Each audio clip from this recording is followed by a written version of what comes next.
Hello అండి, అందరికీ నమస్కారం. ఈరోజు మనం ఆకెళ్ల శ్రీరామకృష్ణ గారు రచించిన మమకారం ముసుగులో అనే ఓ చక్కటి కథను విందాం. ఇక కథలోకి వెళ్దాం. ఏమండి, ఒక్కసారి మన పిల్లల్ని చూడాలనుందండి, రమ్మని కబురు చేయండి అడిగింది సుశీల తన భర్త రామారావును. పిచ్చిదానా, ఎవరే మన పిల్లలు? నీకు నేను, నాకు నువ్వు, అంతే అన్నాడు రామారావు నిక్కచ్చిగా. అలా అనకండి, చిన్నప్పటి నుంచి మీ అన్నగారి పిల్లలైనా నా దగ్గరే పిల్లల్లా పెరిగారు. నాకు వాళ్ళంటే ఎంతో ప్రేమ, వాళ్లకు నేనంటే అంత అభిమానం. మీకేం తెలుసు? పిన్ని పిన్ని అంటూ ఒక్క క్షణం వదిలేవారు కాదు. ఏం చేస్తున్నారో ఏమిటో, ఒక్కసారి కబురు చేయండి ప్రాధేయపూర్వకంగా అడుగుతోంది. నేను చెప్పేది అర్థం చేసుకో సుశీల. రెక్కలు వచ్చాక ఎవరికెవరో, ఎవరి జీవితాలు వాళ్ళవి, ఎవరి బతుకులు వాళ్ళవి. అయినా మనసుంటే మార్గాలు అనేకం. వాళ్ళు రావాలనుకుని రావాలే గాని మనం పిలిస్తే మాత్రం వస్తారా అన్నాడు నిరాశగా. ఆ మాటలు సుశీలకే కొత్త కాదు. ఈ మనిషింతే, ఆయనకెంత తోస్తే అంతా. వాళ్ళు కూడా ఆయనకు తగ్గట్టుగానే చేస్తూ ఉంటారు.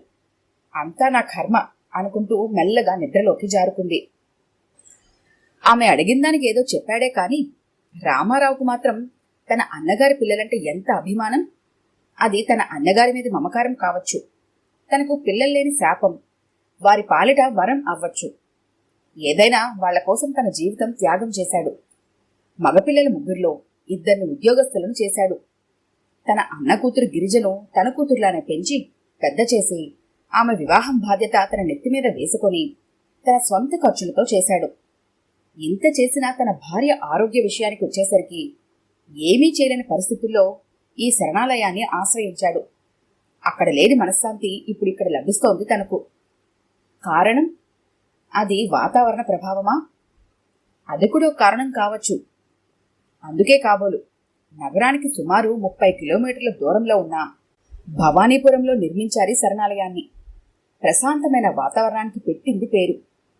శోభాయమైన ప్రకృతి రమణీయత మనసుని మైమరిపిస్తోంది.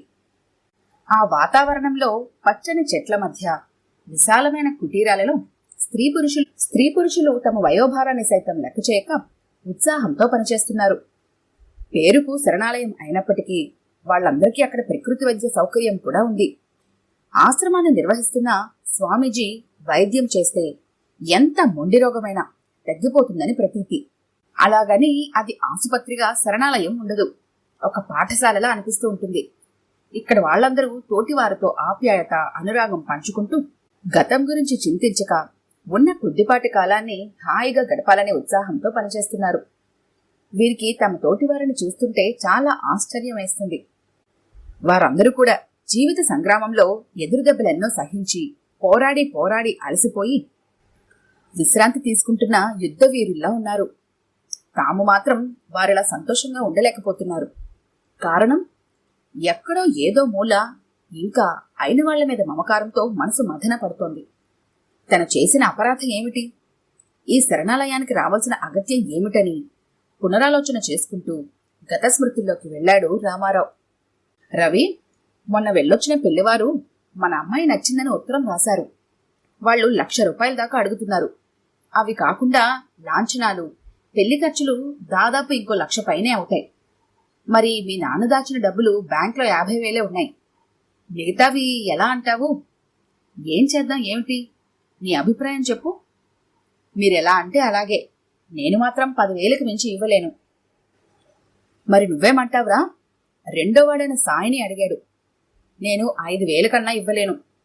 మూడోవాడి వైపు ఆయన చూడకపోయినా రమణనే చెప్పాడు, నేనేమీ డబ్బు ఇవ్వలేను. అది సరేరా, మీ అన్నదమ్ములిద్దరి ఇచ్చేవి మీ నాన్న బ్యాంకులో వేసినవి కలిపితే 65,000 వచ్చాయి. మిగతా డబ్బులు ఎలాగో ఆలోచించండి. చిన్నవాడికైతే ఇంకా ఉద్యోగం లేదు.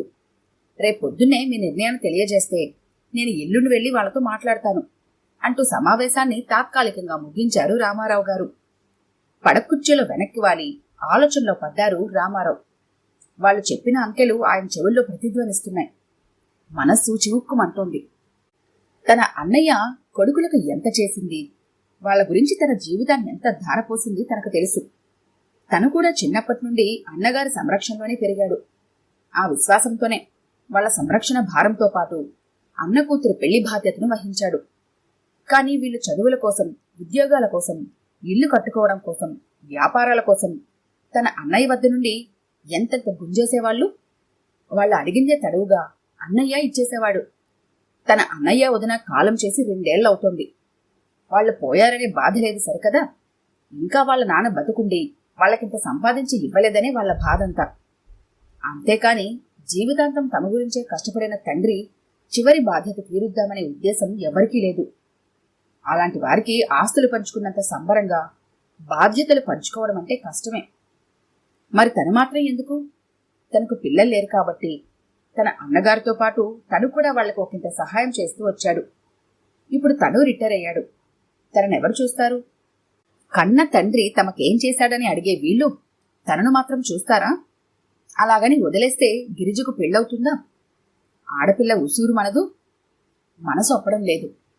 ఎలా? ఆలోచిస్తున్న రామారావు సుశీల పిలుపుతో ఈ లోకంలోకి వచ్చాడు. టీ తీసుకోండి, ఇందాక నుంచి పిలుస్తున్నాను.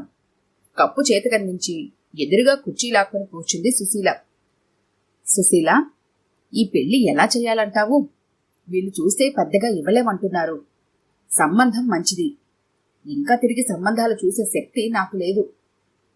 ఎలాగోలా చేద్దాంలేండి, మీరు కంగారు పడకండి అంది సుశీల. ఇద్దరూ చెరో 50,000 ఇవ్వచ్చు. మీరు అడగలేకపోతే నేను అడుగుతాను అంది సుశీల భర్తకు ధైర్యం చెబుతూ. వద్దు సుశీల, వద్దు. ఇంతిమ్మని వాళ్ళని అడగవద్దు. రేపటిదాకా టైం ఇచ్చాం కదా, చూద్దాం వాళ్ళేం చెబుతారో అంటూ కుర్చీ వెనక్కి వాలిపోయి మళ్లీ తన ఆలోచనల్లోకి వెళ్లిపోయాడు రామారావు. బాబాయ్ పిలుపు వినపట్టంతో ఉలిక్కిపడి లేచాడు రామారావు. ఎదురుగా గిరిజ. ఏంటమ్మా, నిద్రపోలేదా? కలవరపాటుగా అడిగాడు. మీరు నా పెళ్లి కోసం ఇంత హైరాణ పడుతుంటే నాకు నిద్రేం పడుతుంది? అయినా నా పెళ్లికిప్పుడేం తొందరొచ్చిందని? మీ నాన్న నా మీద ఉంచిన బాధ్యత అమ్మా ఇది. ఆడపిల్ల పెళ్లి విషయంలో ఎవరైనా ఎదుర్కొనే సమస్యలేనమ్మా ఇవి. నాకొక్కడికే కాదు, అందరికీ ఉన్నాయి. నువ్వు చిన్నపిల్లవి, నీకేం అర్థం కావు, కానీ నువ్వెళ్ళి పడుకో. గిరిజను పంపించేశాడు. తనకిప్పుడే పెళ్లి వద్దని ఏవేవో చెప్పాలనుకుని వచ్చింది గిరిజ. కాని బాబాయ్ దగ్గర మాట్లాడలేకపోయింది. పోనీ పిన్నితో చెబుదామన్నా ఆవిడ వినడమే తప్ప ఏమీ చెయ్యలేని పరిస్థితి. ఇటువంటి పరిస్థితుల్లో అటు వాళ్ళ నొప్పించలేక, ఇటు పెళ్లి కాదనలేక గిరిజ పడే బాధ ఒక్క భగవంతుడికే తెలుసు. ఆ భగవంతుడు కూడా ఒక్కసారి మధ్యతరగతి మానవుడిగా పుట్టి ఉంటే ఇటువంటి సమస్యలకు పరిష్కారం చూపించేవాడేమో. రాత్రంతా ఆలోచిస్తూ రామారావు అలాగే కుర్చీలోనే నిద్రపోయాడు. కాని రవి, సాయి గదుల్లో మాత్రం రాత్రి తెల్లవార్లు లైట్లు వెలుగుతూనే ఉన్నాయి. బాబాయ్, మీరు చెప్పిన విషయాల గురించి రాత్రి బాగా ఆలోచించాము. ఎంత ఆలోచించినా మాకు అంతకు మించి సర్దుబాటు చేసే పరిస్థితి కనిపించడం లేదు. మీరు మరీ కాదంటే ఇంకో 5,000. మిమ్మల్ని ముష్టి అడగటం లేదురా. అయినా మీ చెల్లెలి పెళ్లి కోసం ఆయన ఎంత ఆరాటపడుతున్నారో గమనిస్తే మీరిలా మాట్లాడర్రా మండిపడింది సుశీల. రమణైతే ఇది ఇవ్వడం లేదు. రెండోవాడు 5,000 ఇస్తానంటున్నాడు. నేను మాత్రం 15,000 ఇస్తానంటున్నాను. ఇంకా ఎంత ఇవ్వాలి? వాళ్ళిద్దరికన్నా నేనెందుకు ఎక్కువివ్వాలి? వాళ్ళు కొడుకులేగా, వాళ్ళను ఇమ్మనండి. వాళ్ళంతిస్తే నేను అంతే ఇస్తాను అని పెళ్ళాం వైపు చూశాడు. ఎలా అడిగానో చూసావా అన్నట్లుగా. బావుందిరా నువ్వు చెప్పేది. నీకో రకం చదువు అబ్బింది, వాడికి ఇంకో రకం అబ్బింది. అందరూ ఒకటే చదువుకున్నారా? ఇది అంతేరా. గాయమైన వేలికి కట్టుకట్టి జాగ్రత్తగా చూసుకుంటాం గాని మన చెయ్యే కదా అని మిగతా వేళ్లకు కూడా కట్టుకట్టలేంరా అన్నాడు రామారావు. అత్తయ్య, మేము మా కష్టార్జితంతో మా పుట్టింటి వారి సహాయంతో ఇల్లు కట్టుకుంటున్నాము. అయినా మాకు వీలైందే చేస్తామంటున్నాము. ఇందులో తప్పే ఉంది అంది రెండో కోడలు. మీ తప్పేం లేదమ్మా. మీరు అడిగినప్పుడల్లా తను వాళ్ళ నాన్నకు నచ్చజెప్పి మీకు డబ్బులిప్పించిందే గిరిజ. దానిదమ్మా తప్పు. నీకు మళ్ళీ అది కూడా జాగ్రత్త పడి ఉంటే ఈనాడిన్ని అవస్థలు లేకుండా ఉండేవి. పిన్ని, మా నాన్న మాకేదో చూశాడని పదే పదే అనక్కర్లేదు. కన్న తండ్రిగా అది ఆయన బాధ్యత. మాకు మేం చేతనేంది చేస్తామంటున్నాగా. వద్దురా, మీరెవరూ ఏం చెయ్యొద్దు. నేను చేస్తానురా గిరిజ పెళ్ళి.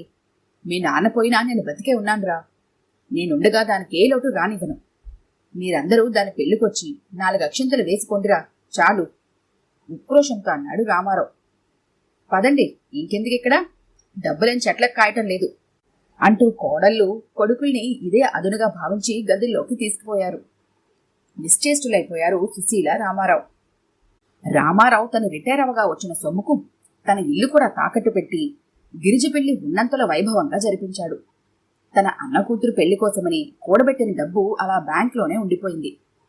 పెళ్లికి వచ్చిన బంధువులందరికీ అదంతా వాళ్ల నాన్న నుంచి తమ బాబాయ్ కాజేసిన డబ్బని, ఈ విధంగా నలుగురిలో తనే ఈ పెళ్లి జరిపించినట్టు నాటకం ఆడుతున్నాడని తమ తప్పు కప్పిపుచ్చుకోవడానికి రామారావుపై నిందారోపణ చేశారు. వాళ్ళు చేస్తున్న ఆరోపణలు ఆ నోట ఈ నోట సుశీల చెవుల్లో పడినప్పటికీ వాళ్లకు తన భర్తకు ఇంకా విరోధాలు తెచ్చిందాన్నవుతానని ఈ విషయం రామారావుతో చెప్పలేక తనలోనే దాచుకుంది. తమ సర్వస్వం ధారపోసినప్పటికీ ఎవరికీ మంచివాళ్ళం కాలేకపోతున్నామే, తన భర్తకు తగిన గుర్తింపు లేకపోతుందే అన్న మానసిక క్షోభ ఆమెను కృంగదీయసాగింది. తనకు కన్నతండ్రి లేకపోయినా అన్నీ తామే పెంచి పోషించి పెళ్లి చేసిన తన బాబాయ్ పిన్నిలంటే గిరిజకు అభిమానముండి ఎన్నోసార్లు చూడటానికి వచ్చి తనింటికి వచ్చి ఉండమని అడిగినప్పటికీ ఆడపిల్ల ఇంట్లో ఉండడానికి వాళ్లకు మనసు పెది కాదు. నీకు మేము చెయ్యాలి గాని నీ చేత చేయించుకోవడం ఏంటమ్మా, మాకంతగా సాగడప్పుడు నీ ఇంటికే వస్తాంలేమ్మని ఆమెను ఏదోలా సమాధానపరిచి పంపేసేవారు. రామారావు చిన్న పార్ట్ టైం ఉద్యోగం చూసుకొని చేస్తున్నాడు. తనకి కాలక్షేపం అయిపోతోంది. కాని సుశీల పరిస్థితే అధ్వాన్నంగా తయారైంది. గిరిజ పెళ్లితో ఉన్న డబ్బంతా ఖర్చయిపోవడం, తమనెక్కడ పోషించవలసి వస్తుందోనని తన అన్నగారి కుమారులు తలోదారి వెతుక్కు వెళ్లిపోయారు. వాళ్ళని తలుచుకుంటూ మనోవ్యధతో కృంగిపోతూ మంచాన పడింది సుశీల. ఆమె వైద్యానికి శక్తికి మించి ఖర్చు చేస్తున్నాడు రామారావు. అయినా మనోవ్యాధికి మందు లేనట్టుగా ఆమె పరిస్థితి ఏమాత్రం నయం కావడం లేదు. పిల్లలందరితో కలిసి ఉండాలని సుశీల కోరిక. అది నెరవేరుతుందా? అక్కడికి రామారావు వెళ్లి వారిని అడిగేశాడు. వాళ్ళు వస్తామన్నారు గాని రాలేదు సరికదా. ముగ్గురు తలో 500 డబ్బులు మాత్రం పంపించారు. చూడటానికి వస్తే ఇంకెంత అడుగుతారనో వాళ్ళ భయం. స్వార్థపరులెప్పుడు మనుషుల ఆప్యాయతలను, అనురాగాలను డబ్బుతోనే కొలుస్తుంటారు. తనకు వాళ్ల సహాయం అక్కర్లేదనుకున్నాడు. ఉన్న ఇంటిని అమ్మగా వచ్చిన డబ్బులో ఇంటి అప్పుపోను మిగిలిన డబ్బుతో భార్యకు వైద్యం చేయించసాగాడు. రోజులు గడుస్తున్నాయి. సుశీల ఆరోగ్యం అంతంత మాత్రంగానే ఉంటోంది. తన సుశీలకు వైద్యం చేయించగలనా? ఇంకా మంచి వైద్యం చేస్తే త్వరగా కోలుకుంటుందేమో. ఎంత బతుకు బతికి చివరికి తన భార్యకు సరిగా వైద్యం చేయించుకోలేని పరిస్థితి ఏర్పడిందే. తను చేసిన పాపానికి తన భార్య శిక్ష అనుభవిస్తోంది. సమాజం మీద కసి పగ పెరిగిపోతున్నాయి. కాని ఏమీ చేయలేని పరిస్థితి. ఒక స్నేహితుని సలహా మేరకు మిగిలిన డబ్బును ఈ శరణాలయానికి కట్టి ఇక్కడికి వచ్చి చేరారు. ఇక్కడైతే సుశీలకు వైద్యంతో పాటు తమకు ఇంత నీడ దొరుకుతుందని. గతం గుర్తుకొచ్చిన రామారావు కళ్ల వెంట అప్రయత్నంగానే నీళ్లు ధారగా కారుతున్నాయి. మీకోసం ఎవరో వచ్చారు అన్న పిలుపుతో ఈ లోకంలోకి వచ్చిన రామారావు బయటకు వచ్చి ఎదురుగా ఉన్న కొడుకులు, కోడళ్ళు, మనవలు, మనవరాళ్లను చూసి ఆశ్చర్యపోయాడు. తనకింతమంది బంధువులున్నారా? వీళ్ళంతా ఎవరు? తన సుశీల బాధతో అల్లల్లాడుతున్నప్పుడు వీళ్ళంతా వచ్చి చూసిన వాళ్ళు కూడా కాదే. మరి ఇప్పుడెందుకు వచ్చినట్టు ఆలోచించుకుంటుండగా బాబాయ్, మావయ్య గారు అంటూ ఆప్యాయతల్ని ఒలకబోస్తూ పిలుస్తున్నారు. మీరు ఏమైపోయారోనని ఎంత కంగారు పడిపోయామో. పిన్ని ఎక్కడుంది? కులాసాగా ఉందా? పిన్ని పిన్ని అంటూ వాళ్ళు కురిపిస్తున్న అనురాగం పట్ల రామారావుకి ఏవగింపు కలుగుతోంది. కాని సుశీల ముఖంలో మాత్రం పున్నమి చంద్రుని కాంతి కనబడుతోంది. ఈ మధ్యకాలంలో సుశీల ముఖంలో ఇంత ఆనందం కనిపించలేదు. పాపం పిచ్చిది. వాళ్ళు కురిపించే ఆప్యాయతంతా నిజమే అనుకుంటోంది. పెంచిన మమకారం అటువంటిది. మొత్తానికి వాళ్ళందరి బలవంతం మీద తిరిగి పెద్ద కొడుకు ఇంటికి వెళ్ళక తప్పలేదు రామారావుకు. ఈ విధంగానైనా సుశీల ఆరోగ్యం కుదురు పడుతుందనుకుని మనసు చంపుకొని వెళ్లాడు. కొత్త చోట అవటం మూలాన ఆ రోజు రాత్రి రామారావుకు నిద్ర పట్టలేదు. సుశీల మాత్రం నిశ్చింతగా ప్రశాంతంగా నిద్రపోతోంది. నిద్రకు ఉపక్రమించబోతున్న రామారావుకు పక్క గదిలో వాదన వినిపించేసరికి గుమ్మం బయటకు వచ్చాడు. నేను చెప్పేది వినరా? బాబాయ్ పిన్ని మా ఇంట్లో ఉంటే గాని వాళ్ల పేరును పెట్టిన పిఎఫ్ రాదు. దానితో మా అమ్మాయి పెళ్లి చేయించినని నేను వేసుకున్న ప్లాన్ చెదరగొట్టగరా తమ్ముడు. నా పరిస్థితి కూడా అర్థం చేసుకో అన్నయ్య. కొత్త ఇల్లు కట్టుకున్నందుకు లోను కావాలంటే ఇంట్లో ఎవరైనా పెద్దవాళ్ళు ఉంటే లోను తొందరగా ఇస్తారు కదా. అందుకే కదా వాళ్ళని తిరిగి తీసుకొచ్చింది. మీ సమస్య సరేరా, నా ఉద్యోగం బాబాయ్ వాళ్ళ స్నేహితుని రికమెండేషన్ వల్ల వచ్చింది. ఆయన వాళ్ళని అడుగుతున్నాడురా, ఆయనకేం చెప్పను? ఉష్, గట్టిగా అరవకండి. అది వాళ్ళ చెవిన పడిందంటే వాళ్ళు మళ్ళీ ఎక్కడికైనా వెళ్ళిపోతారు అంటోంది ఒక కోడలు హెచ్చరింపుగా. ఎక్కడికెళ్తారు? ఈ ముసలాలకు 4 చల్లని మాటలు చెప్తే చాలు, అభిమానం ఆప్యాయతలంటూ చూరు పట్టుకుని వేలాడతారు. ఏదో మన అవసరం తీరేదాకా 4 రోజులు కలివిడిగా కాలక్షేపం చేశామంటే తరువాత వాళ్ళ దారేదో వాళ్ళు చూసుకుంటారు అంటున్న చిన్న కొడుకు మాటలు విన్న రామారావు తన గదిలోకి వెళ్ళిపోయాడు. ఉదయాన్నే బాబాయ్ కోసం కాఫీ కప్పుతో గదిలోకొచ్చిన రమణ చిన్న కేక వేశాడు. అన్నయ్య, వదినా! ఆ అరుపులకు నిద్రపోతున్న వాళ్ళు కూడా ఉలిక్కిపడి లేచి ఆ గది వైపునకు పరిగెత్తుకొచ్చారు. ఆ గదిలో వాళ్లకు రామారావు దంపతులు కనిపించలేదు. ఈ కథ కనుక మీకు నచ్చినట్లయితే లైక్ చేయండి, షేర్ చేయండి. మరిన్ని ఇంట్రెస్టింగ్ కథల కోసం మా ఛానల్ని తప్పకుండా సబ్స్క్రైబ్ చేసుకోండి.